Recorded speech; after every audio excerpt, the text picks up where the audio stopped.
বাবা ভাগ্য ভালো, মা আজকে বাড়িতে নেই, নাহলে তো আমাকে মেরে ফেলতো। কিন্তু বন্ধুদের সঙ্গে রং খেলার মজাটাই আলাদা, তার উপরে স্কুলের পর। এক কাজ করি, শার্টটা খুলে লুকিয়ে দিই, মা বুঝতেও পারবে না।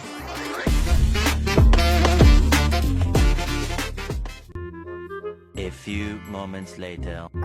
ও বাবি, তুই চলে এসেছিস, ভালো হয়েছে। পরীক্ষা ভালো হয়েছে তো? তুই বস, আমি তোকে একটু পরে খেতে দিচ্ছি। আমার কটা কাজ বাকি আছে, করেই খেতে দিয়ে দেবো। তোর এত কাজ না, বাবিটাকেও খেতে দিতে দেরি হয়ে যাচ্ছে।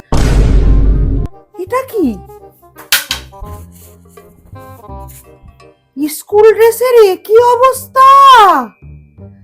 বাবি, এই বাবি, এটা তুই স্কুল ড্রেসের কি অবস্থা করেছিস? তুই পরীক্ষা দিতে গেছিস না রং খেলতে গেছিস স্কুলে? মা এটা কি জানে না তো? মা কি এটা কোথায় পেলে? বাবি, একে তো আমার কাজ বাড়িয়ে রেখেছিস, একদম চালাকি নয়। তুই স্কুল থেকে এসে রং খেলে রং মাখা শার্ট দরজার পিছনে লুকিয়ে রেখে দিয়েছিস। ও মা, বুঝতে পেরেছি, আমার শার্ট। আরে মা, লুকায়নি, আমি দরজার পেছনেই রেখেছি, তুমি কাচবে বলে। তুই দরজার পিছনে রেখেছিস আমি কাচবো বলে? আমি তোদের কাজের লোক?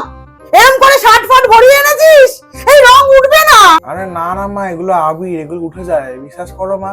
তুই বেশি জানিস, আজকালকার আবিরের রং মেশানো থাকে, এই রং উঠবে না। তুই স্কুল থেকে এসে যে না লুকিয়ে রেখে জামাটা তো একটু ভিজিয়ে রাখতে পারতি, তাহলে তো রংটা বসতো না।